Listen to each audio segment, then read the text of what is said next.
my god! I am here with Loud to play our NaNoRenO games. Say hello! Hello. So, we both participated in NaNoRenO 2026, which is short for, the, the, the abbreviation is contested. It comes from NaNoWriMo, which is National Novel Writing Month. So they just Yeah. made a spin on it and made it NaNoRenO, which is short for National. Uh, Wait. Yeah, what is it? National. They It explained doesn't make it. sense. No, they explained it. It's like National. Anyway, I'm looking it up. The Reno is for Renai visual novel, and the O is from visual novel at the end. Yes. um, it seems like they just wanted to use NaNoWriMo as a base and then make it sort of visual novelly. So they made it Reno for Renai, which is, romantic visual novels. But obviously they don't have to be romantic and mine isn't. Mine is not either. No, it's just they just tried to pun it and it became a thing. And it's great. Yeah. And we both made a game jam game for the game jam, and we're gonna start with mine. Uh, let's see. Can you all? I don't think stream can see my cursor. That's probably fine. So this one is based on my OCs if they were children, in an alchemist kind of world. So Cosmos is gonna be an alchemist apprentice, and Guni is a fencing apprentice. So Yes. that's where we're gonna start off. And they're adorable, and I squish their cheeks. Yes. No, but I had fun drawing them. Once I got started, I don't know, it was scary to start. In a weird twist, I was more confident doing the backgrounds than the character art. I don't know. Anyway, we start. You did it great. Thank All you. parts wonderful. I Thank can't wait to you. see. I hope And the cool. audio is okay. We'll find out, I suppose. Blast my ears out. Yeah, I don't know how it's gonna be for you, but you can control your own audio since you're getting screen shared. Oh. You can just change it on the screen share. Yes. Anyway, we go. Yeah. Wait, I'm reading him, right? Yeah. I guess I really can't use anything else than Southwort. I think we're gonna bring down the volume dramatically. It's a bit intense. Also, yeah. Oh, you'll have to fix your own audio though. Sorry. Yeah, there we go. Should I read it again? Yeah, please do. I guess I really can't use anything else than Southwort. Looks like it should be okay. Thank you. Sword Doc? Is that it? Yeah. Seemed like such a good substitution though. I feel like Master Braban would be able to do it. Clearly, Cosmos couldn't though. The evidence was the crumbly pile of ash in his cauldron. Oh, baby. Wait, okay, the desktop is taking... Okay, wait, sorry. I need to do some audio stuff. I need to do a custom audio input for Discord, because right now it's taking... I was using the desktop, and that was clearly taking the game audio also. Just a second, I should have thought about that. Application capture might work again. Let's see if I can just do Discord.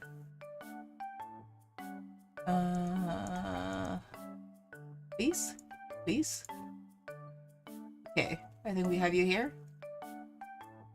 Please speak. Yippee! Looks good. I'll just bring you down a little bit so that you can't destroy Wow, people. silenced. Yeah, I'm sorry. I'm just gonna put a filter so that you have a limiter just in case something happens in the background. There we go. And a little... Let's give a noise suppression also. There we go. Alright. I have been silenced. You have been silenced, I'm sorry. But now you've been unsilenced. So let's... Good. Should we start over? Should we go back? Yeah, we start over. I guess I really can't use anything else than Southwort. Sword Dog seemed like such a good substitution, though. I feel like Master Brabant would be able to do it. Clearly, Cosmos couldn't, though. The evidence was the crumbly pile of ash in his cauldron. Then just let them do it for you! The girl that just burst into the room looked very similar, and yet like the polar opposite of Cosmos. Her name was Gunny, and she was his younger sister of 2 years. In appearance, they were clearly related, sharing the same green, wavy hair and purple eyes. But anyone who met them wondered how 2 children, who looked so similar, could be so different. Where the older brother was shy but well-read, the younger sister was energetic and athletic. Their differences often led to squabbles between them, but they were better friends than people who didn't know them might assume. No, I have to make this myself, or it won't make any sense. If Cosmos Master had made this item for him, it would lose its meaning. And besides, as long as he had the right ingredients, he should be able to make the item without too much trouble. I just need to get Southwort, but it grows in the marsh. Where those strong monsters are? Yeah. Let's go together! Just because it's safer to go together with someone else, that doesn't mean we'd be able to fight off big monsters yet. The bombs I'm allowed... The bomb? Yeah, don't worry about it. The bombs I'm allowed to make are only strong enough for a lesser hound at most, and you only have a practice saber. I can get something better. Wait here! Wait, what? But his little sister had left as suddenly as she had appeared. He had no clue what his sister was thinking. There was no way Coach Aspromonte would let Gunny have a real saber, much less any other kind of non-sporting weapon. She was only 7 years old, and while she admittedly was among the best of the children in her group, no adult in their right mind would give either of them real weapons. Cosmos wasn't allowed to use the bombs he made without adult supervision either, although in private his master had told him to always have a couple of bombs on him if he went outside the city to use, only in an emergency. Cosmos, taking the instructions seriously, followed them to the letter and kept this secret from his sister. He had told his parents, though, who had agreed that it was probably for the best if his master had judged it safe. Confused and dejected, he started cleaning up after his failed alchemy attempt. He used a special soap he'd crafted that was strong against dirt but gentle towards most everything else, and brushed down his cauldron and the lowered part of the floor that it stood on, in the corner of Master Brabant's workshop. The cauldron area was built that way, in a ceramic-coated stone, so that any accidents Cosmos inevitably caused on his learning journey wouldn't burn their house down or flood it too terribly. There was always a risk that something went very bad, but so far, Cosmos hadn't done anything so bad that he'd had to do more than clean up the mess. Save for the one time tall flames shot out of the cauldron and set the nearest curtain aflame. They had been unsalvageable, but easily replaced. If anything, Master Brabant was always telling Cosmos to be more daring, that he would learn nothing if he didn't experiment more and explore more boundaries. But it's scary when things explode and burn. I think Gunny got all the boldness all the boldness of us two. Sometimes he wished he could make an amulet that made him more brave, but on the other hand, the idea that an item could have that kind of power over who he was scary too.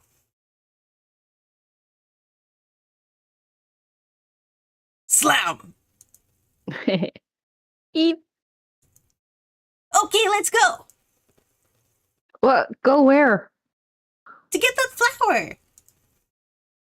No, Gunny, I already told you, it's too dangerous. Not with this! Gunny pulled out a gun! Whoa! Where on earth did you get that? Oh, sorry, that was you. Wait, where on earth did you get that? Coach asked for Montes' office. I borrowed it from him. He let you have a gun? Yeah! Except I didn't ask him. Well, okay then. I do want to get some Southwort as soon as possible. Cosmos packed a little bag with some bombs, water, and a snack, each along with some other supplies he always carried with him, like his little gardening shears. Even with all those things in there, it still left plenty of space for the little box he would put plants in to make sure they didn't get crushed in the bag.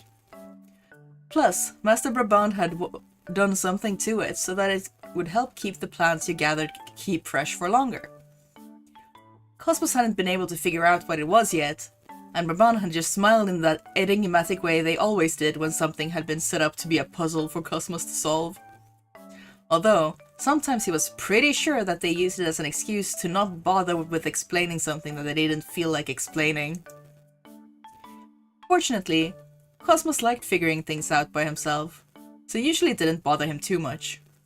If something wasn't appropriate for him to learn yet, either because it was beyond his skill level to the point that there was no point in him thinking about it quite yet, or because it was dangerous, they would tell him clearly, so he trusted that if they let him go ahead and try, he could figure it out eventually. And it wasn't like they never gave him any hints or taught him anything, but usually they taught him the basic principles and then left it up to Cosmos to apply it how he liked to. Once he'd finished packing, under a constant barrage of nagging from Gunny to hurry up, the siblings left the workshop, heading towards the city gates.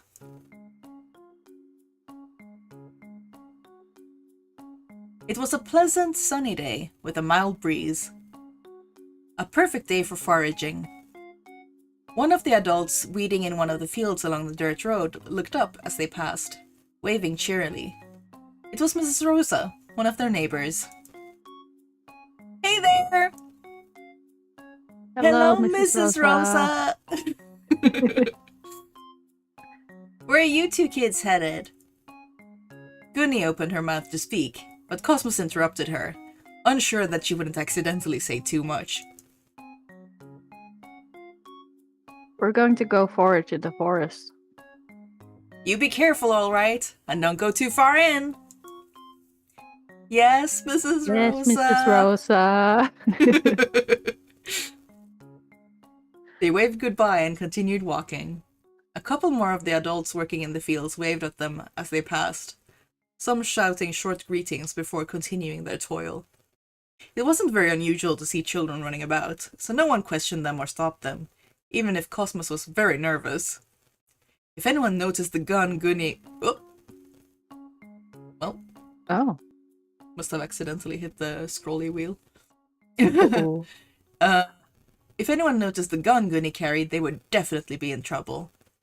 It was well hidden under her cloak, though, so no one saw anything. Soon enough, they reached the cool shade of the trees and stepped onto the familiar forest path in direction of the marsh. Why do you need that Southwort?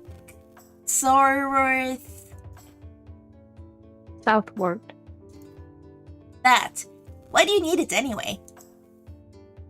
I want to make something that can act as a protective charm, I guess. I thought Sordock could maybe do it, but it didn't work.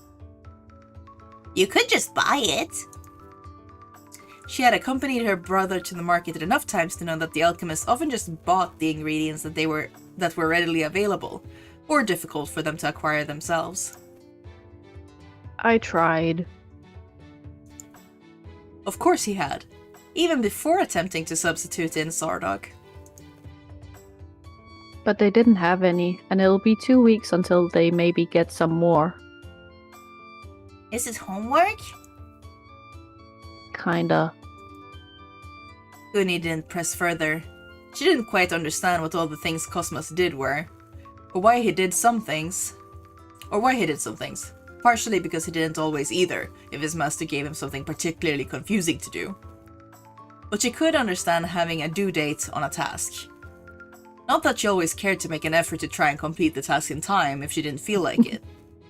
She knew that Cosmos always took it very seriously, though. Now that they were deeper into the forest, she took the gun out from under her cloak to fiddle with it, turning it around to look at all the parts. Please don't do that. It's not a toy. Fine. She lowered the gun, but didn't put it away. Can we go pick some fruits on the way back? If it's not too late. It shouldn't really be an issue, but since Gunny was already sneaking around with a weapon, Cosmos wasn't entirely sure that she was really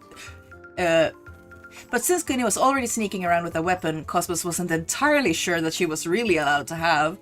They probably shouldn't risk more scrutiny by coming home late. Even if the coach had allowed it, Cosmos suspected their parents wouldn't approve of it. Too late to think about that now, though. Gunny found a stick to wave around instead, whacking it against tree trunks and bushes as they walked. Cosmos didn't like it, but he knew she wouldn't listen. Besides, it was much preferable to her waving around the gun. She started talking about all the things that had happened during her fencing classes, bragging as usual. She had beaten 3 other kids, and Bradley had only barely won against her because he cheated. Cosmos wasn't sure what to believe. On one hand, she really was one of the best kids in class, but she also had a propensity to accuse anyone of cheating if they got the upper hand against her, no matter what it was about. But, well, Cosmos didn't like Bradley much either, so he wasn't going to accuse her of lying this time. It wasn't like he knew what had really happened. I'm pretty sure I'll get to join the team early. Really? On this point, Cosmos was going to question her a little bit.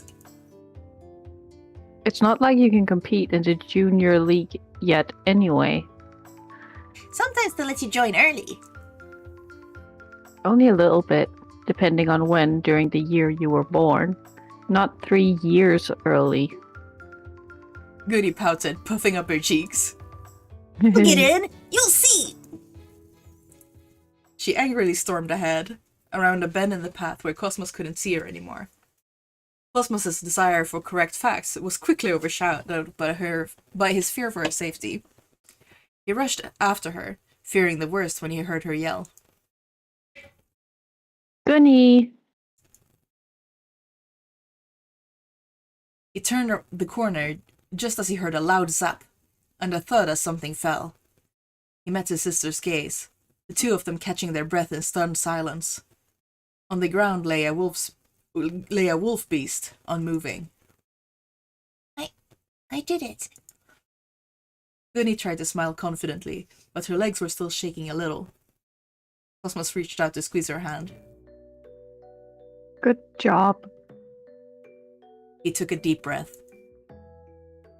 But don't run away from me again. Let's stay together. She nodded, holding onto his hand for a bit as they continued walking in silence. Cosmos maybe should have tried getting ingredients from the wolf beast, but he didn't really have the tools for it, and he'd mostly learned about alchemy with plants or on living things, like minerals or water. He wasn't sure how to harvest items from beasts properly, and even if he had known, he didn't want to stay there with Gunny any longer. Whether it was fortunate or unfortunate, Gunny's mood soon recovered, and she let go of his hand to swish around her stick again. Tentatively at first, and then with more gusto. The gun really works, though. She said this as if to lift their spirits, but Cosmos was left with mixed feelings. True. I told you I could keep us safe. Yep. He deeply wished that they wouldn't encounter anything else, though. He didn't get as he wanted, as a couple of slimes came across their path. He stepped forward to use his bombs, as he was at least confident he could handle slimes. Before he had the chance to throw them, he heard a zap zap zapping noise, and the slimes were blown to smithereens ahead of him. I got them! You sure did. The slime carnage in front of him made Cosmos' stomach churn, but he still approached whatever was left of them and dug around for the slime cores. Found them.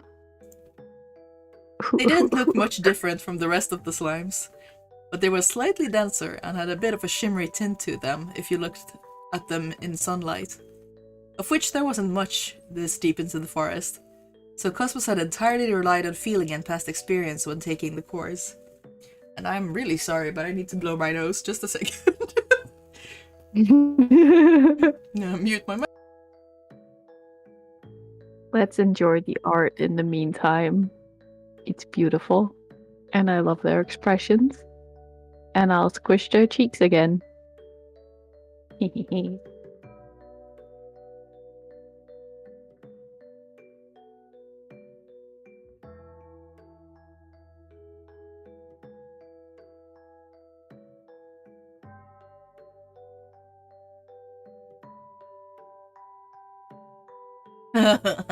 Alright.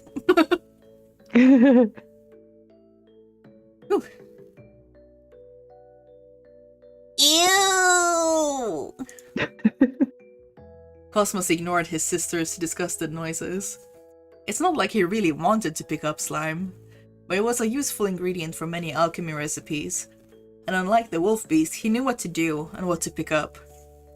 He put them into a jar in his bag and tried not to think too much about the slimy feeling that had somehow still been felt through his gloves. Oh, I know that feeling. Yeah. Alchemy is nasty! No, it's not. It is too! It's not.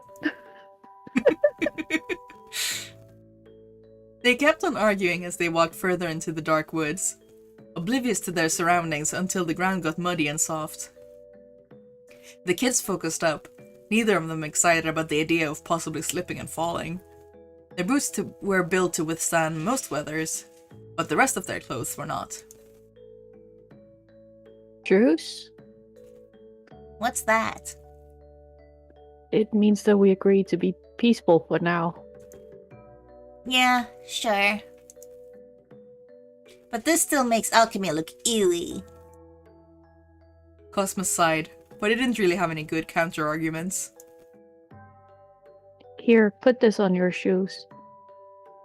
He pulled out 4 pads with straps attached to them, and showed Gunny how to put them on their shoes, so the pads were underneath their soles. This will keep us from sinking into the mud too fast and get stuck. We'll sink eventually, though, so we can't stand still for too long. Technically, the pads helped increase the surface tension of wetness they came into contact with, but he didn't want Gunny to think that they'd be able to walk on water, so he simplified his explanation a bit. They might be able to walk on water a little bit if they were careful, but the moment they disturbed the surface even a little bit too much, they'd sink like a stone. Or at least like they normally would. Cosmos had played around with it a little bit in the pond near Master Brabant's, but out here the consequences of sinking would be a lot worse than getting wet socks. It could still be bad if Gunny stood still too long and forgot to keep moving on the mud, but Gunny didn't usually stay put for long, so he didn't worry too much about that part. These are cool! As expected, Gunny was already walking around, delighted as she lithely hopped around on top of the patches of muddy grass around them. Cosmos puffed up a bit, smiling for the first time in a while. I made these. With a bit of help from his master to cut the leather neatly, but mostly by himself. Awesome! Their chatter was a lot more amicable as they stepped deeper into the marshlands.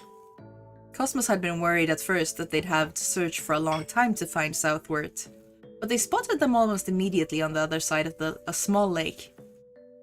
Their pale glow was a lot more noticeable out here in the gloom than it had been in the well-lit studio back home, making them easy to spot among the sparse and murky vegetation. It seemed like there would take more effort. It seemed like getting there would take more effort than finding them. I don't know. My brain just skipped over it, like there's nothing here. There they are. Pretty! Now we just have to get to them. Let's walk around the water carefully. Yeah! The children started working their way towards the flowers. At first, Gunny tried to run, but after she almost slipped and fell, she wisely slowed down to step more carefully, without Cosmos having to say anything at all. Relieved, he turned his attention back towards where he was putting his own feet. The paths helped a lot with letting him carefully consider where to put down his feet next, since they kept him from sinking into the mud while he tested where to put his weight. But it still didn't change the fact that everything was slippery. Next time he'd have to try to make it so that they increased friction too. A faint, strange rustling passed through the leaves, and he paused to look around. Did you hear that? What? I don't know, it sounded like something was moving. They both stood still for a moment, listening. I don't hear anything. Me neither. With nothing else to go on, they continued trudging along the water. Although they didn't sink very deep down, the plants around them were wet with dew, so by the time the flowers were almost within reach, their clothes were heavy and clammy. With the prize within reach, the mood was still high though. They're so pretty! They really are. I don't need a lot of them, so if you want, you can pick a couple for yourself. The glow will fade before it wilts, though, just so you know. You could probably prolong it with proper care, but Cosmos didn't know what you'd have to do. The flowers only really thrived in their natural environment. Not even the ones that were grown in greenhouses that he would have bought otherwise didn't quite glow like this. Ah, I don't need them then. If they didn't glow, there were other flowers that she liked the shape of more. Cosmos pulled his bag around more towards the front so he could reach his tools to harvest a couple of flowers. Hey, Cosmos!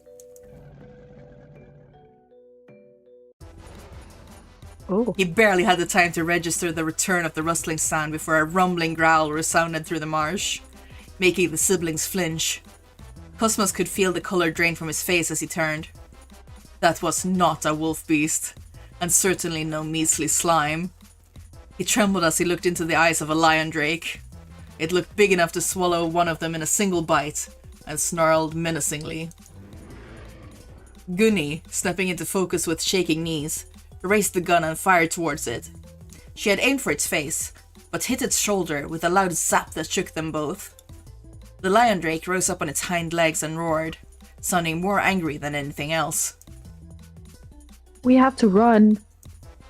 Cosmos tried to grab Gunny, but she dodged him.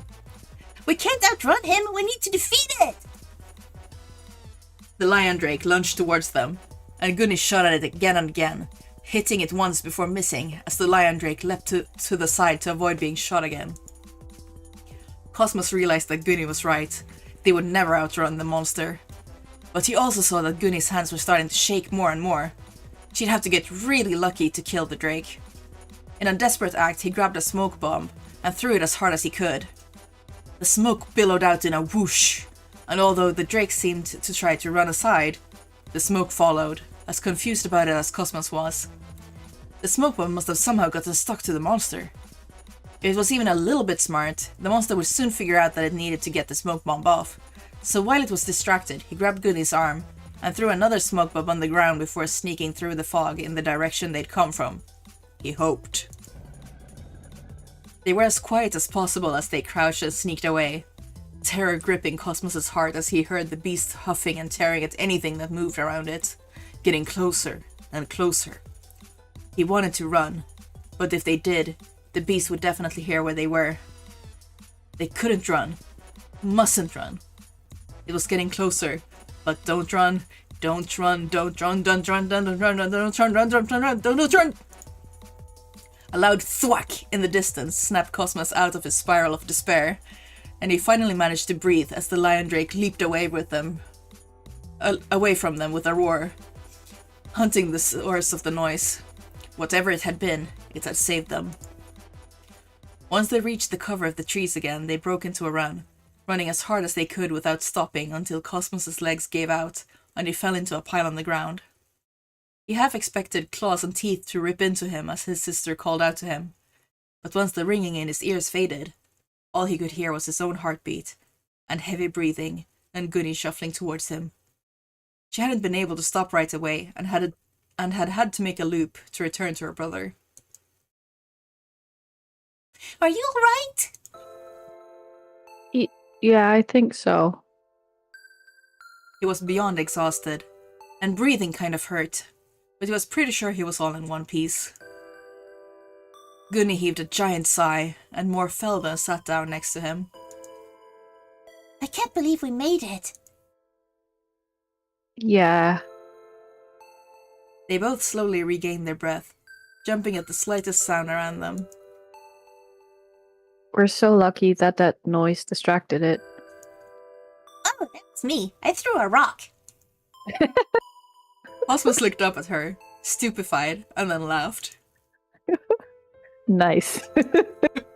Just like in the fairy tale books their parents had read them when they were little. They giggled for a bit, exulted to be alive and well, and then slowly Cosmos got to his feet. Let's go. It'll be dark soon. "I'm tired."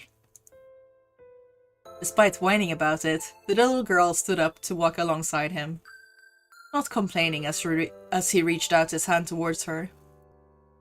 Neither of them wanted to stay out there in the dark or lose each other. They'd missed the path as they ran, but they'd gotten far enough out that they could see the last waning light through the trees. When they left the cover of the forest, they were closer to the east gates than the south. That was a minor issue, though. They'd have to walk a different path from what they were used to, but they knew where to go and would be safe as soon as they got home. As they walked across the fields, the sun set fully, but the lights from the town guided them homewards. "Isn't it a bit too late for you two to be out?"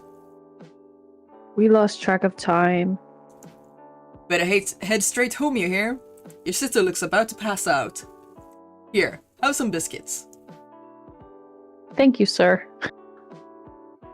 Cosmos gave all of them to Gunny, because she really did look tired. She wasn't even complaining anymore, just silently chewing on the biscuits as they walked down the main street. Cosmos was really tired too, but his sense of duty kicked in to keep him going, even if his stomach gurgled loudly at the smells coming from the restaurants and pubs they passed. They'd barely gotten 2 side streets down when a booming voice resounded behind them. Found them! Cosmos's relief at hearing a familiar voice was quickly thwarted by how furiously Gunny's coach was stepping towards them. Neither of them had the energy to even try to run, though, even if the way Coach Aspremont almost looked scarier than the Lion Drake had. Do you have any idea? Do you have any idea how worried your parents are?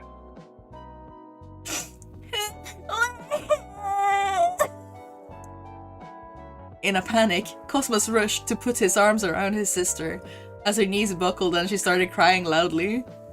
He hadn't seen her crying like this in a long while, but the day had really taken a toll on her. Cosmos kind of wanted to yell back at the coach, but he'd never yelled at an adult before, and he was too stressed, and a little scared of Coach Aspromonte, to think of anything to say. Fortunately, the coach looked as startled by Gunny's outburst to continue his tirade. Now, Artemio, what good does it do to make the child cry?" Cosmos's alchemy master stepped out of nowhere, putting a hand on the baffled coach's arm. "They've clearly been through enough already."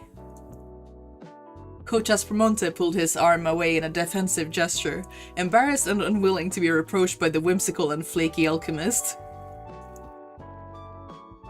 She doesn't usually react like that. I suppose we should get them home first. Seeing that the children were too tired to walk anywhere in a hurry, the coach picked them up and carried them towards the Toss residence. Master Brabant tailing after them with an amused expression as they used some kind of device to call off the search for the missing kids. Back home, they were hugged tightly by their parents and fed as much dinner as they could manage before nodding off. The gun was quickly discovered and returned to Coach Aspromonte, although the lecture was postponed for the morning. Cosmos dreaded the rise of the sun, but he'd much rather get yelled at by the adults than face the lion drake again. He supposed they did deserve it. As they climbed into their beds, Gunny spoke up quietly. Sorry. I'm sorry too. I should have said no. He was the big brother after all. He should have known better. I didn't even get the Southwort. Oh! Slightly revitalized, Goody jumped out of bed again to get her pouch, pulling out 3 faintly glowing blossoms. I grabbed some. Cosmos shut up. You did? Goody handed over the flowers, and Cosmos turned them over in his hand. They had been rather roughly pulled out of the ground, but they looked fresh and intact enough that they should still work. Thank you, Gunny. Gunny grinned sleepily. You're welcome.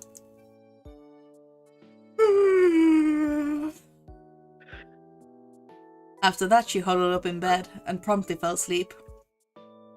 Cosmos sat in his bed with the flowers in his hand for a while, studying their shimmer and shape, before putting them in the vase of half-wilted flowers on the windowsill.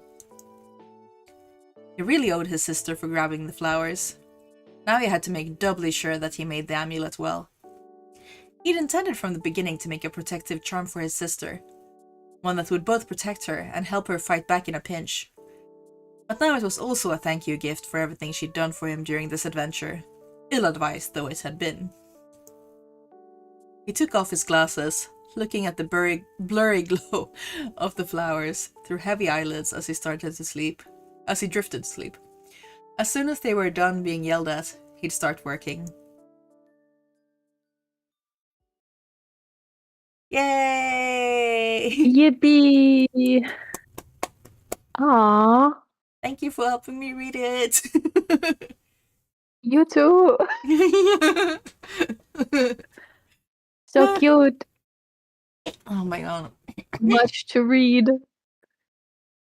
Yeah, well, I mean, yes and no.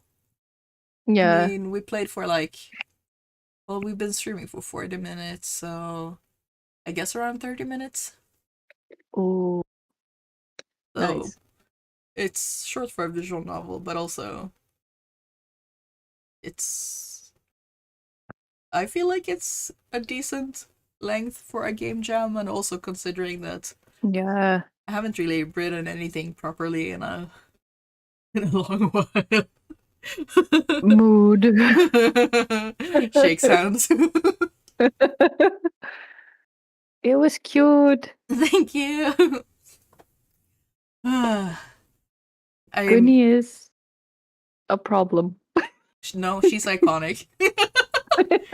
Yes. She'll only get better. Yeah, good. I'm just gonna show the about section real quick. I'm not gonna read out all of this. You can read it yourselves if you wanna. But I do want to show off I do want to show the music credits real quick. So I used a couple of tracks from Shimtone, Lovely, Snisamonarok, Midori no Koen, and Brandishing Evil. And from Heitaro Ashibe, I used... I do not remember those kanji. I feel like in English it was called Remembrance or something, but I don't recall how you read that. Koen Wind and Chi Sanabo Ken something, I think it was. It was a little adventure or something. And then Edamame88, Haruno Otosure, I think it was. And then Shin-san Works, Night Shift, and Yosuke Matsura Rippled Regrets. So thank you to all these people on the goat of a website, Dova S. Yes. I love Dova S. Yes. And then just like, I'll just show y'all. I used a font, the license is long. And then this was made with Rempi. And that's about it for now.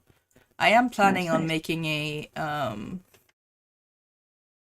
slightly more polished version. This is the default GUI and stuff.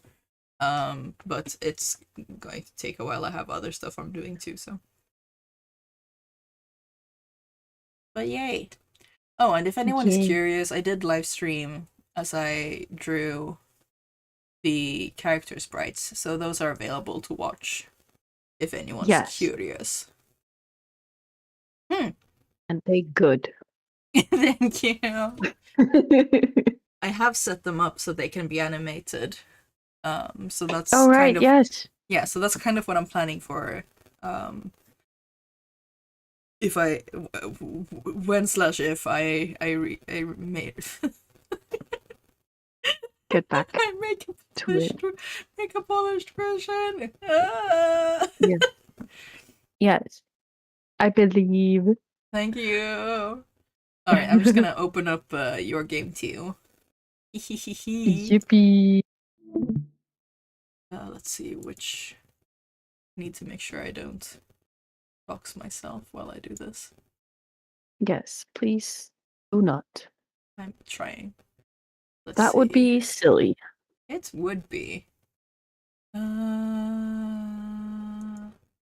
guess like this. Where do we have you? There. I don't know. And I need to resize the window a little bit.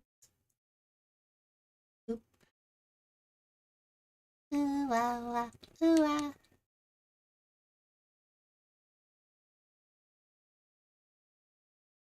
Oh, I should have started the game already, but it's fine. Yeah. It only takes a few moments. Yeah. All right. How did we divide up the characters? I'm sorry, I forgot. I think you're Riven and Yuki, right? Okay. Did you want to be narrator or should I be narrator? I'll do my best and be the narrator. Okay. Just let me know if you want to switch. Yeah. Let's go. Let's go. Wait. Are you streaming to me again? Oh, I'm sorry. Did you? Oh yeah, of course. It's shut down the. Oh. There we go. You see this now? Nice. I think yeah. Perfect. Yes. Spirit lived in one of my dolls. It was the one my dad had gotten me for me for my birthday. She would walk and scream at me, and one day she scratched me so hard I bled. Just a second, I need to. Okay, yeah, it's not picking up the audio right now. Dang.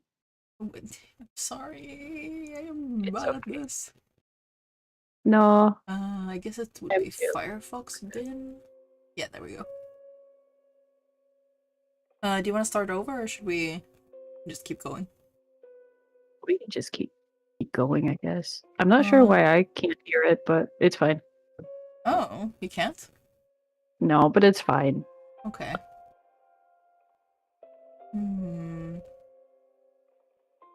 Oh, maybe if I share screen instead. Oh. Entire screen. You hear now? Yes. Okay. Now I have to turn down the audio. There we go. Alright. Angry, I threw her across the floor to retaliate, which only seemed to make it all worse. Oh no, girl. The nightmares and the sounds in the night kept me awake for weeks, and when I finally did sleep, I woke with more scratches everywhere. That was when I first met one of the Toymen. Alfred Brooks was one of the best, and looking back, I wonder how my parents could afford his help at the time. He showed up late, had a skew and his big mustache reminding me of the wizards I'd seen in films. I love this chicken on his hat. Yes. My dad had always cussed and grumbled about people who were late, but he did not grumble about Alfred Brooks. I remember hearing him and my parents talk before they gave him the doll. He talked and stroked her hair, and before I knew what had happened, something more spectacular than the scenes in my favorite films played out in our living room. The creature hiding in my doll screeched. When Alfred Brooks banished it, magic whirled between our furniture, a dance of light and color splashing across our walls for just a brief moment. It always felt weirdly empty after, but the doll never hurt me again. And from that day on, I decided that I would be a toyman myself, banishing the evils that attach themselves to children's most prized possessions. Bellemere Street, 7. I got up early that morning to make it to the bus. It didn't go all the way to Bellemere Street, but close enough that I could walk the rest of the way. Hey, I'm sorry, I didn't realize that you drew full CG style sprites with different poses. Just a few. You absolute madman. I suffered. Wow. God, okay. No wonder you were stressed about time.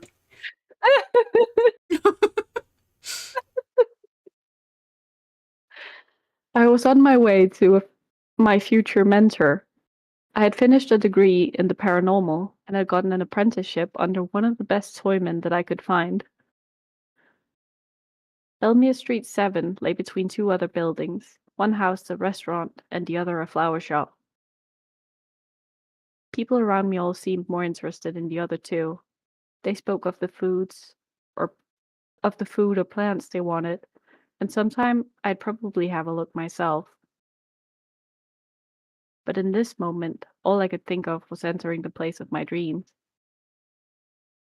Letters above the door read Toyman Brooks, and I needed a big breath to still the way my heart raced from looking at it.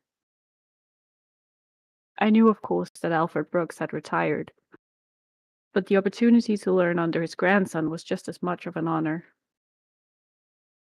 I breathed deeply and clutched my hands tightly before gathering the courage to head inside. A bell rang above the door. Kitty! I love these little goobers leaning against each other here on the shelf.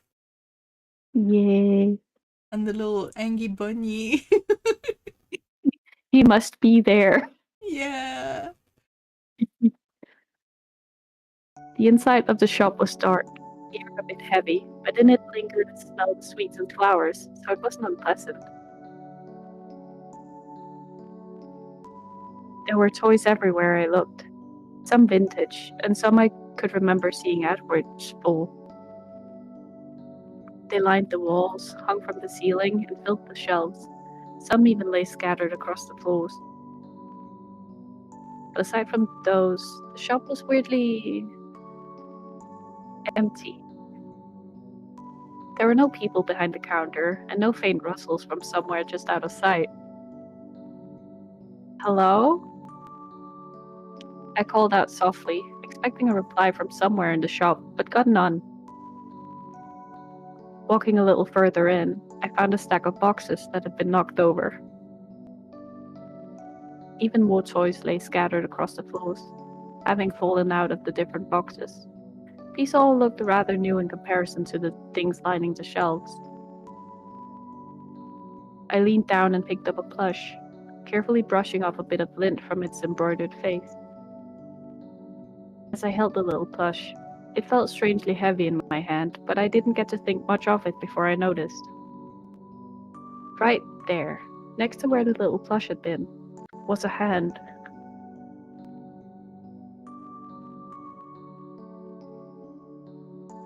I held back a scream, my hand shaking as I reached for one of the boxes. It wasn't very heavy to lift, clearly also stuffed with plushies. I hoped to find that the hand was some macabre toy or prop, but I found it very much attached to an arm.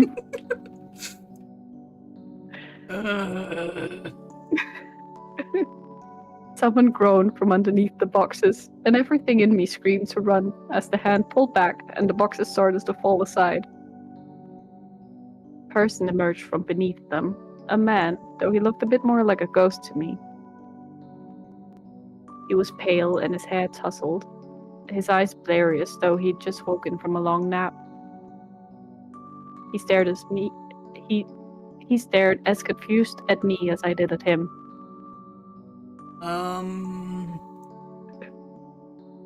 It took a few long seconds before he gathered himself enough to smile. How may I help you? He stepped over the mess of the boxes with long strides, carefully avoiding each of the toys on the floor, and as he passed me, he plucked the one I held from my hand. These aren't for sale yet, I'm afraid. They have terrible tempers. If you're looking for toys to buy, I recommend the ones over here. He showed me back to the front of the shop, back to the shelves of older toys.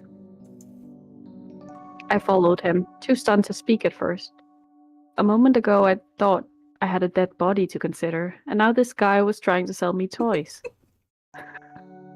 There's nothing left for spirits to attach to.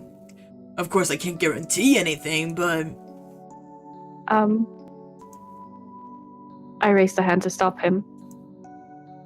I'm not here to buy anything. Oh?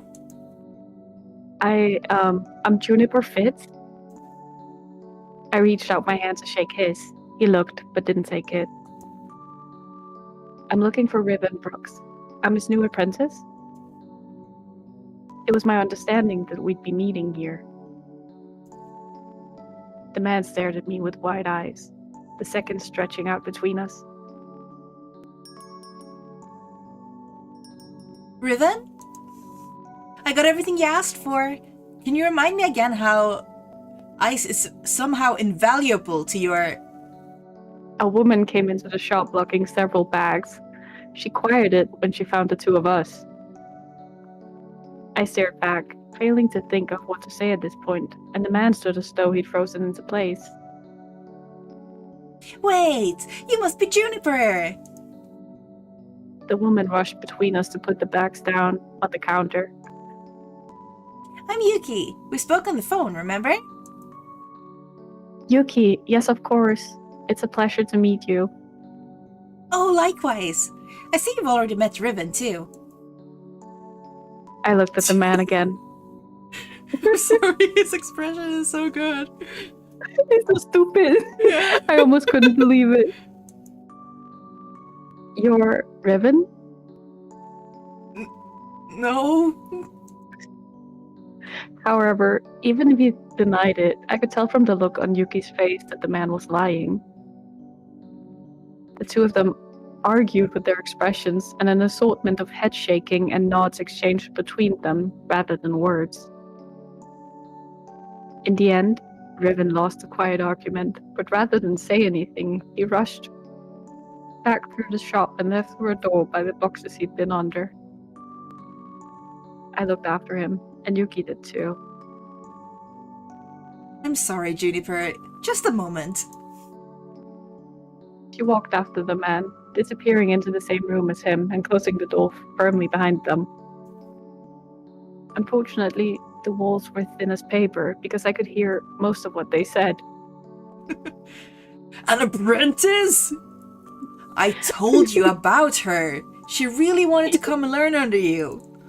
So? I didn't agree to this. Yeah, you did. And then I changed my mind.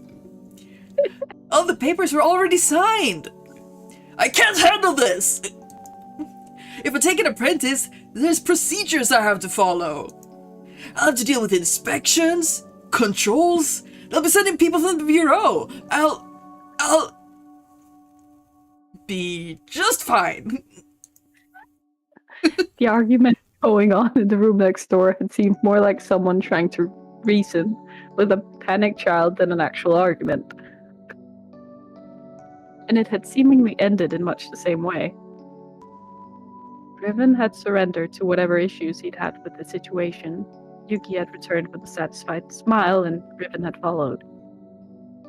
So, welcome? Now, excuse me. Riven went back to the boxes and started collecting the toys and plushies that had fallen out. Meanwhile, Yuki rolled her eyes and turned back to the bag of groceries. I stood between them, wondering who would make the most sense to approach. Ooh, do you recommend either?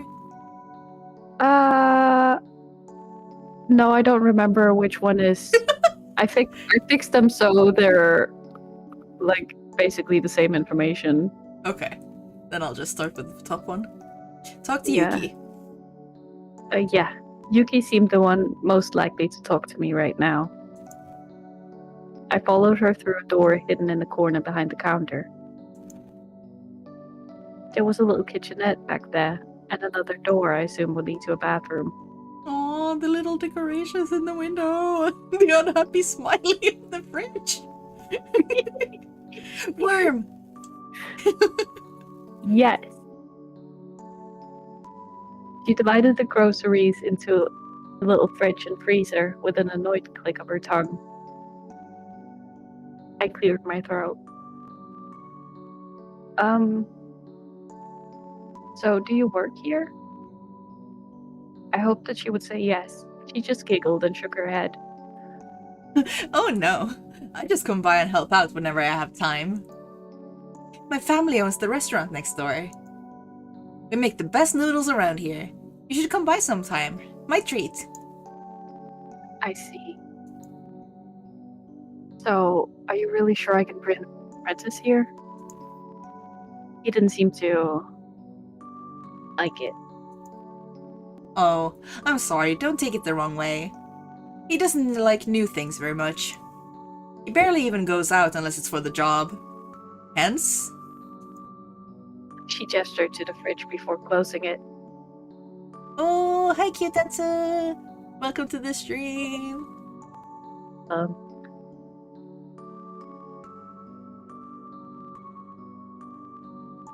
He'll come around. Oh. Sorry, I forgot that was me. Here. I'm not an expert on what it is you guys do, but he's great at it. You'll see. I hoped I would. Let's talk to Riven. I left Yuki in the kitchenette and decided to go talk to Riven too. He was still collecting the different toys from the floor and stuffing them back into their boxes. As he worked, he muttered at them, but I couldn't make out any of the words. What did you mean when you said they have horrible tempers? Just that. He barely looked up as he put the last 3 into a box and closed it. They were going to be sold at the toy shop across the town, but one of their employees were caught in an accident. The confusion and grief built up around their stock. It opened up for all kinds of things to latch on. This is all of it. I nodded. I'd read countless books about the subject. It was very well known that traumatic events or even minor negativity in the vicinity of toys could attract spirits. Unfortunately, I hadn't heard about the accident, but it sounded bad. Depending on the severity of the hauntings, it could be an easy fix, but looking over the stack of boxes, I could tell that this wasn't. I wouldn't have known where to start if I'd had to clean out all the spirits gathered here alone. Measuring the severity of a spirit's hauntings, you could divide them into several categories, ranging from 3 to 0, with 3 being the weakest spirits and 0 being the strongest. The spirit in my childhood doll had been a category 1, capable of physical harm and interacting directly with its environment. Yeah, I hope they're better now. Should we read through the description on the I graph don't also? wanna. Okay. Alright, then we won't. We've said the most important. Okay. Well... He patted the top of the closest box without finishing his sentence. These guys will have to be destroyed if I can't clean them out. That shop will probably have to close. Hurt to hear. I'd known how easily these things spiraled out of control, and yet it seemed so unreal. Is there anything I can do to help? We both looked up at the sound of the bell and went out to the front of the shop to see who had arrived.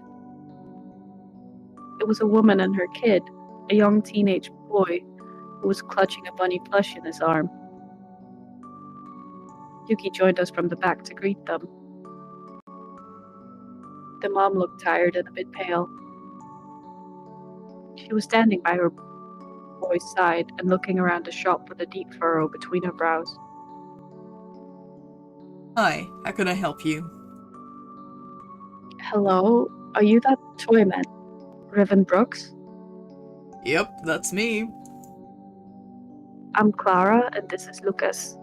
We were told that you could help. It won't let us sleep. She pointed to the bunny that Lucas was holding. The both of you? That's a bit rude, isn't it? Come on in. Riven gestured for the rest of us to follow too, as he led the little family into the room he and Yuki had argued in earlier. It was a pleasant little room, with 2 sofas facing each other and a small table in the middle. On the furthest end were shelves with more toys and books. Most notable of the plushes was a large pink worm on the sofa that Riven moved aside before anyone could sit. I would put it on my lap. Yeah, a worm good. Worm good. In the end, Yuki and Riven and myself were seated in one sofa, while the little family sat on the other. Can I see the little culprit? The boy and Riven reached out to exchange the little plush over the table, and I watched it awaiting the moment the incantations would start. Riven turned the plush thoughtfully in his hands, inspecting every seam and edge. There's a little tear here. He pointed out a small rib at its side where a bit of stuffing was starting to spill out. How about I fix that for you, It didn't seem as though he was talking to either the boy or the mother, as he stood up and went to rummage in a box on one of the shelves. So, how did it start? Laura looked at him, swallowing thickly before she spoke. I think a few weeks ago. I came home late. Riven sat back down, needle and thread in hand. He pricked his finger on the first stitch, and I could tell how Yuki resisted the urge to roll her eyes at him. Lucas woke up screaming from a nightmare. The next night, it was me. It won't stop. It sounded like a Category 2 spirit if it stayed in their nightmares. I watched Riven to try and figure out if he thought the same, but he made no move or indication either way. I see. Is there anything that's been troubling you lately, Lucas? Anything in school? The boy shook his head. Yes, the worm plushie is so cute! Correct!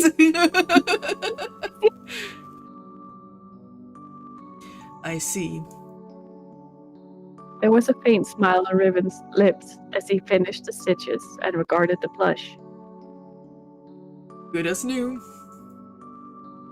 Are you... I think I know what we need to fix this situation. He jumped up, holding the plush outstretched above his head. An outing! I stared at him dumbfounded. Category 2 spirits were easily dismissed with an incantation from one of the handbooks. Clara looked just as confused. Is there anything you'd just love to go, Lucas? The boy looked at his mom before braving an answer. The aquarium? Aquarium it is! Riven turned to Yuki. Can we... I'll drive. You're not borrowing my car again, you hazard. While she looked resigned to the situation, she didn't seem to find any of this odd. Going to the aquarium won't help. Riven didn't even pretend to hear me. And so we left. Tar. And so we left Bellemere Street. All of us crammed inside Yuki's car. Car. I'd only been to this aquarium once as a child. My parents had spent half the day driving us, and I'd long hoped to go back someday. But I hadn't expected to go like this. Riven paid for the entry and let Lucas decide where we should go. Wow, this looks so good. Thank you. You chose such a tricky perspective. I had reference. That's awesome. Yeah. He smiled softly as he walked around with his mom and the rest of us, clutching his bunny as he watched the countless fish and the giant tanks they inhabited. Even Clara looked happier as she followed his whims through the place.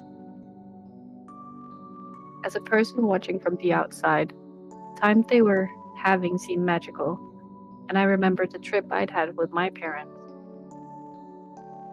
But something nagged me. Not a fan of aquariums? No, it's not that. It's just, isn't any of this weird to you? Yuki looked at me for a moment before she shrugged. It makes the spirits more likely to leave if the people around them are happy, right? Yes, but even if she was right, there was no need for all of this for a simple Category 2 spirit. I didn't understand, and it was frustrating that no one would tell me why we weren't following the procedures I'd studied. Oh, let me get a picture of you two. Yuki rushed over to help Clara and Lucas get a picture together by a fish-themed face cutout board. They all giggled excitedly at the picture, switching positions a couple of times and even placing the bunny plushes in one of the holes for its own picture with Lucas. I left them to it. Riven? He looked up from his phone. He'd been taking pictures of a cichlid in the tank on the opposite side of the room. I couldn't focus on it. Everything about this trip seemed so pointless when the possessed plush was right there and the solution to the haunting was so simple. I'm sorry, but I don't understand what we're doing here. Shouldn't the spirit have been banished already? Riven hummed and watched the cichlids again for a moment. Something heavy seemed to wash over its expression, but I didn't know him well enough to really tell what it meant. Had I said something wrong? When he stood up, something in the air felt colder. His smile was more flat when he turned to the boy again, even if he managed to hide it well enough that no one else seemed to notice. Hey, Lucas, want to see the whale shark? There's a shark? Well, of sorts. Lucas jumped with excitement, all but running in the direction that Riven showed. Clara followed behind them, flustered as she tried to calm down the boy. I followed the group behind Yuki, clutching the front of my shirt tightly. We reached the massive tank with the whale shark. For a moment, even I found myself as it swam behind the glass in front of us. It's pretty. Oh, I suffered. Good job, though. You. Lucas almost fell over, gawking as he was. Clara took a step forward, her hand outstretched in case she needed to catch him, and then... It's about time now, don't you think?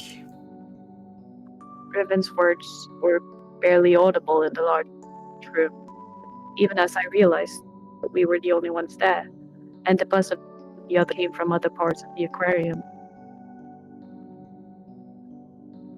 Clara stood as though frozen before she turned to look at him. What? I said, it's about time. You're not going to be able to keep that shape forever. And what about him? You want him to find out on his own? I don't know what you're talking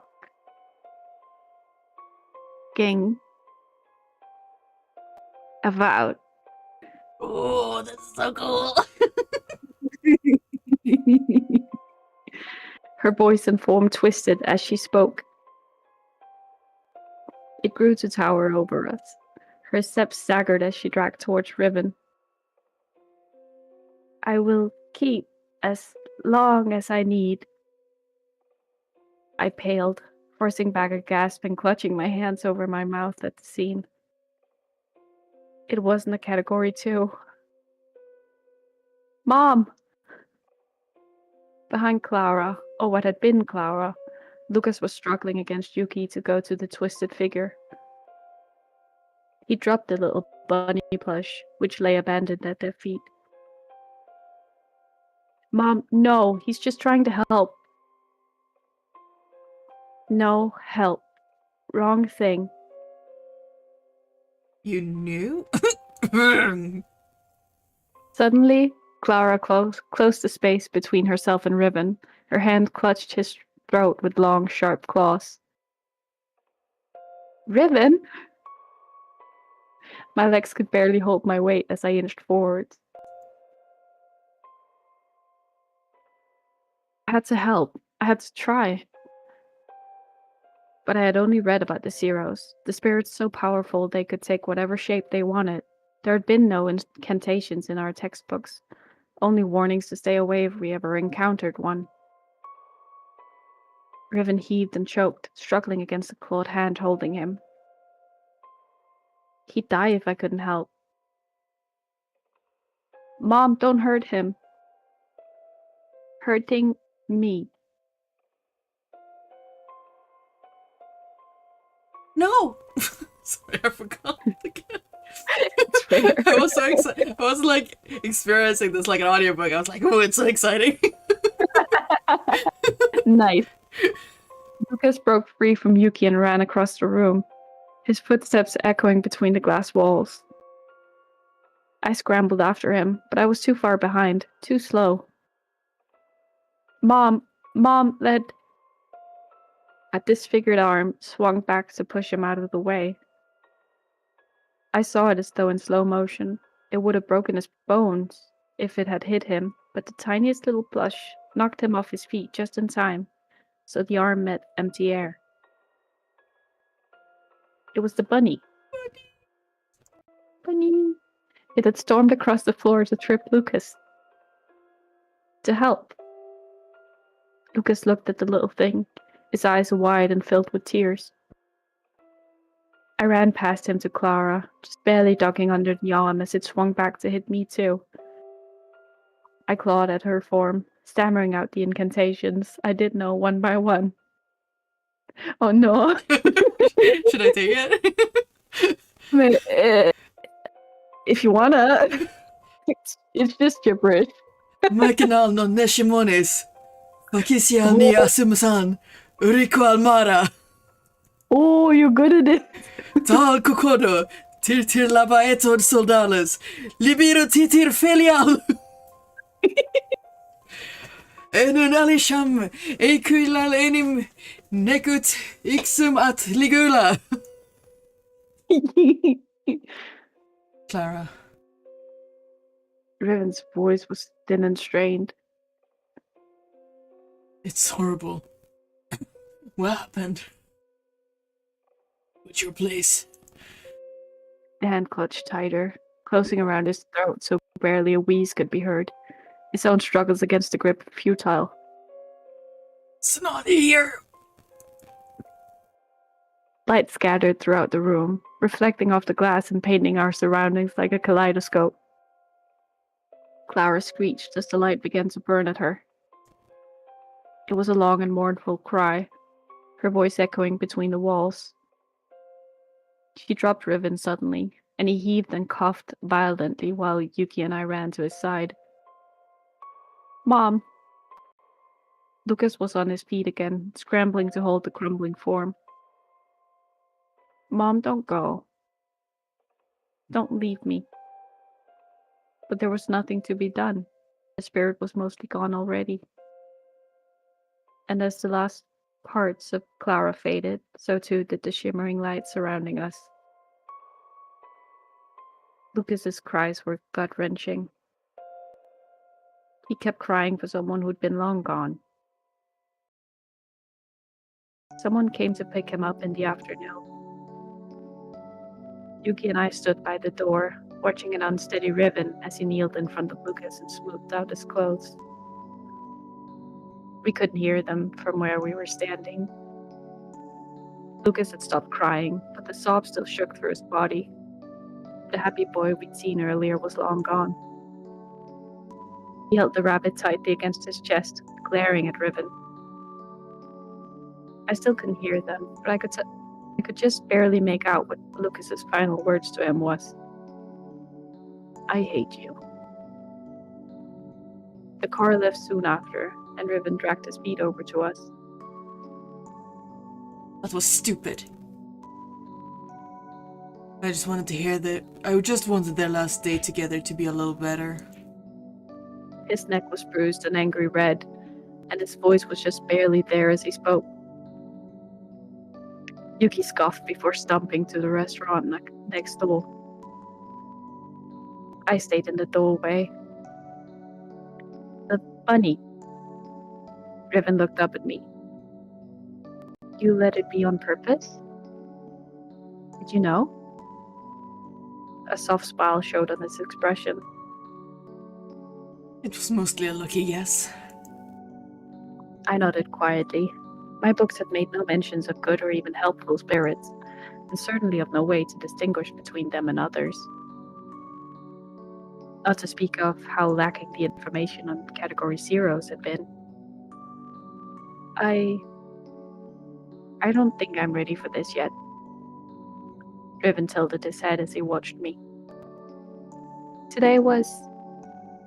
I didn't get to finish my sentence before Riven spoke too. You did really well. Good job banishing your first spirit. I guess you can help with the pile inside. What? He just smiled and patted my shoulder as he walked past. What? I tried again. What do you mean? Riven didn't answer. I couldn't believe that it might have been me who put Clara to rest. But I did decide to stay. Made by Loud during March 2026 for NaNoRenO. Thanks for playing. Wow!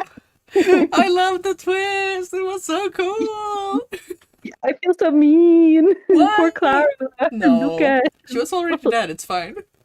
Yeah, she was. She was very dead. Yeah. Yes, Oh, it was so cool though. Thank you. Yeah, when Clara turned into the demon thing, totally didn't jump scare me at all. Aw, poor cute. Oh, sorry. I can't believe you kept that from me. It was I cool had though, I loved it. nice. Good. I was Oh. very anxious about my twist. It was a very good twist. Thank you. I also love all your backgrounds. Thank you. You were putting together a scene, right? A what? You were putting together a scene, right? Oh, yes, right, yes. Any news on it? Uh, no. Okay.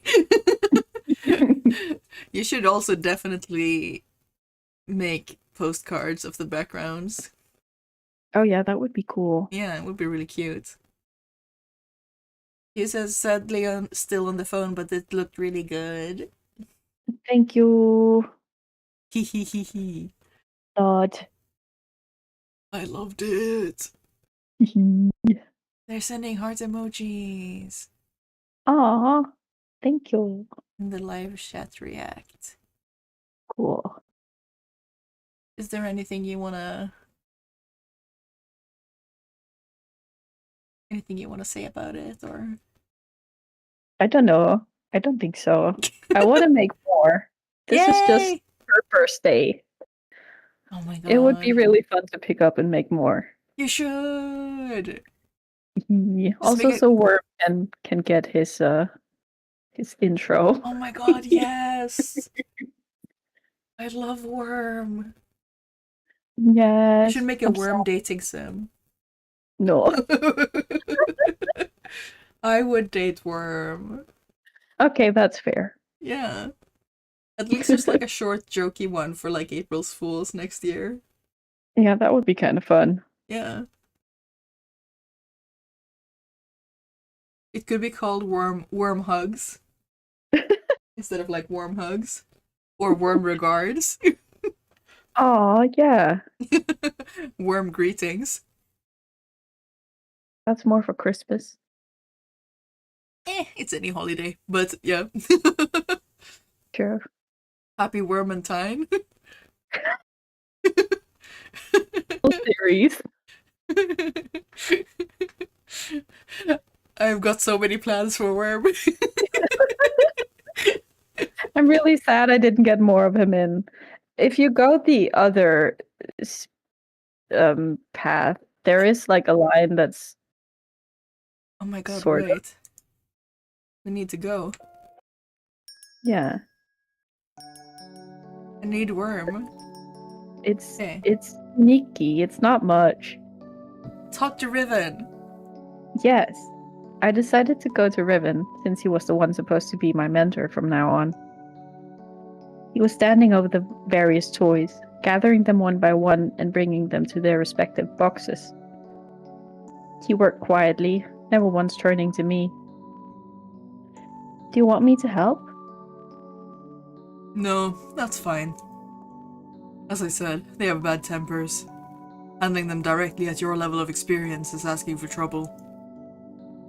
When you've handled a couple of Category 2 spirits on your own, maybe.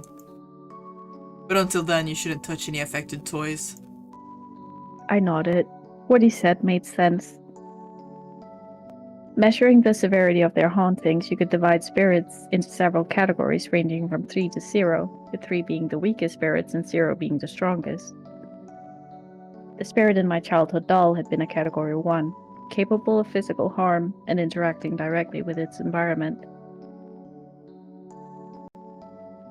Okay, sorry, I'm just gonna read these out because I want to read them. If you want to read that much. Yeah. I'm weak. Category 3. Lesser spirits whose hauntings are limited to their object of choosing. They barely have a presence and only rarely need removal. Category 2. Lesser spirits, but not bound by the object they inhabit. They can affect dreams and cause hallucinations, but not interfere with the real world. Category 1. Higher spirits which are not bound to one specific object. They can interact with the real world, and known signs include physical harm caused to people around it. Category 0. Category 0. Higher spirits able to desired shape. They are considered extremely and require extreme I really like the little army of bears. It's teddy very bears. cute. I love when they have the little clawsies. And also it kind of looks like they're holding hands, which is also very cute. I did that on purpose. I wanted them to. Yeah, they're friends. Yes. I never want to see teddy bears like that in real life, but Oh, I want like a plushie charm where they're yeah, just that holding hands and dangling together. would, That would be so cute. would be very cute. But even if what he said made sense, it didn't leave me with very much to do. It did sound like it meant that I could study under him, though. That fact made me hold back a smile. I watched him for a moment longer before turning to leave. As I did, though, I thought I heard a voice behind me. Ike.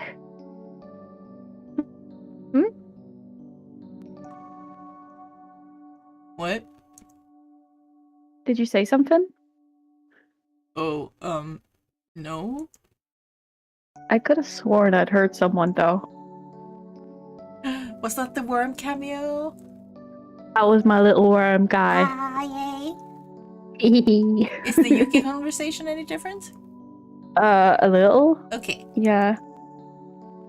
I went to talk with Yuki next. Following the faint rustle of a plastic bag, I walked through the door hidden in the corner behind the counter. It led to a small kitchenette, and that is a typo. No, a misspelling. It doesn't have an A, right? Lead? Yeah, no. But, yeah, no. I hate that word. Where Yuki was dividing the groceries into the little fridge and freezer with a pout. When she noticed me, her expression softened. Oh, hi, Juniper. Did he say anything sensible? I wasn't quite sure how to respond. I half nodded, half shrugged. Makes sense. She finished putting in the last things and stood up tall with a clap of her hands. He didn't want me to help him tidying up the toys. Yeah, he's been a bit protective about those. Do you know what is up with them? I think there was an accident? An accident. Yeah, apparently one of the employees at the toy shop across town died. That's their entire stock affected. Oh. And then it apparently just ended. I don't know. I feel like there's more. Am I wrong? To that scene? I don't know. Does it seem like there is? No, that might be it. I just want to look at the backgrounds again. They're so pretty. Go Hang on, for where it. was the... There we go. Worm scanned with an annoying color. But yeah. it happened. Pinks can be difficult. Yeah. He's still cute. Wait! Car! Car. Car! It's so cute. Thank you. Oh, it's so pretty. Thank you. Wow.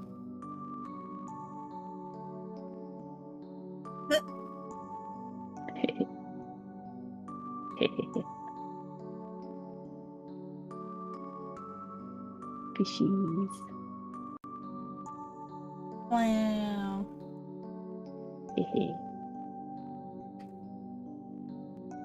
Shork. Shark. You really did. I really like how you did the fish shoals too. Thank you. I was wondering how to, but yeah. I think you nailed it. Thank you. I just wanna see her. I really wanted to make more steps to it, but time. Yeah, I think it's perfect though. It's really good. Thank you. I'm glad. Oh, the drippy eye. Ooh. Wait, let me look at him suffer. No, but the shading of the eye is really good too. Thank you.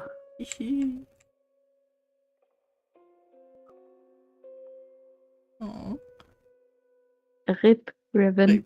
Rip. Oh, not Riven, but Clara. Yeah. Well, re-rip, I I'll guess. give a bit. Yeah.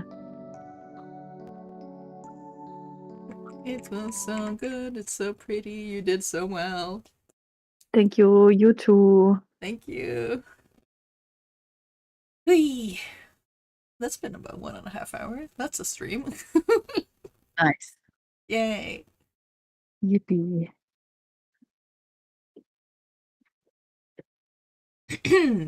So yeah, that was both searching for Southwort and the Toymen on Bellemere Street.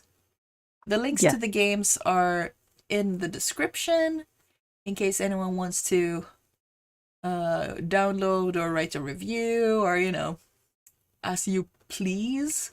You can also follow us through there on HIO also for any future updates on the games or any other stuff that we decide to put up there. Yes. And is there anything else you wanna? You have a comic. I do. Strings Prelude. I'm back to working on finishing the next chapter. Yippee! And that's on 38 Webtoon backgrounds, here I Canva. come. Yippee! What? And that's on Webtoon Canva, right? Canvas? Yeah, Webtoon Canvas. Yeah. Yeah. Strings Prelude. And I'm also Oh, yes. working on a horror AU for 2 characters from Ensemble Stars. Can't wait to see. I've It's getting massive. Yeah. I've sketched out over 100 pages. I've got Badass. 10 left to sketch out, and then I still need to write the prose section. Why am I doing so Wow. much? I don't know. I'm stupid. No, it's good. Join me in comic hell. I'm not even in this fandom really anymore. I'm leaving the fandom. Okay, but it's you know it's gonna be, I guess it'll be like my farewell project. Oh, yeah. Kinda. I mean, I'm still like, I still love the characters, but the writing of the main thing is getting so ass. Yeah. On some Time levels. to redesign and reboot them as OCs. Yeah. Yeah. Well, that's kind of what I'm doing, I guess. Yeah. Can't wait to see it. Excited. Please wait a little bit. It'll take Okay. a while. Fair enough. Yeah, at least I now have settled on a design for my OS version in there. And Nice. And he looks cool. Thank you. I'm narrowing down how to draw Tatsumi's face consistently also, so. Ah. Speaking of which, I really love the hairstyles you chosen in your game. Thank you.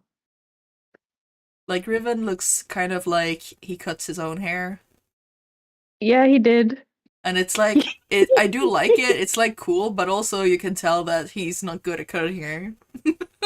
No, it was growing into his eyes, and he tried cutting the bangs, and he realized he was bad at it and stopped. Yeah, you can tell, and it's great. I love it. Thank you. I'm glad. And in contrast with like Yuki's perfectly coiffed, sort of semi-hime cut, it's just perfect.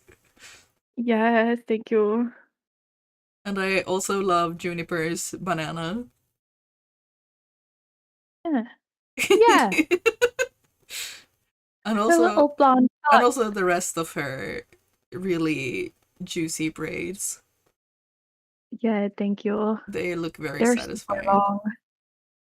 Actually, They're fun. let's open the game again and take that side view image. So I want to look at it. Oh, I forgot about him already. There was so much that happened. You forgot about Alfred? I did forget about Alfred. I'm sorry. Wow. Looks so good. Thank you. Let's. Whoa, I forgot about the choices. Let's speed Yeah, I'm through. sorry. I could actually just leave it, but I just want to see it all scroll past once more. Especially because Worm. Worm. There he is. Yeah. 10 out of 10 would hug with the worm. Yeah, me too. I want him. I want him too. I want like a Dakimakura, but worm. Yeah. Yeah. It shouldn't be that hard to sew. No, it's easy to make. Like, it's just a worm. Well, yeah. It's just a cylinder. Yeah. But also, like, I mostly like the stuffing. Like, for it to be a good worm to squish. Yeah. The stuffing has to be good and plentiful. Yeah, that's true. It's not unachievable, but it'll take some planning. Yeah. Yeah, I can't just gather what comes out of broken dog toys for that. I mean, you could, but it will take It'll a while. take a while. Yeah. Unless Joey is like really good at destroying dog toys. He doesn't at all. Aww. He has like a giant pile because I'm still buying as many as I bought for Nob. And Nob destroyed them in 20 minutes, and Joey doesn't at all. He's such a good boy. Yes. He's like, I'm taking care of my belongings. Yeah. Norbert was like, gotta shred. Gotta poke out their eyes and shred them.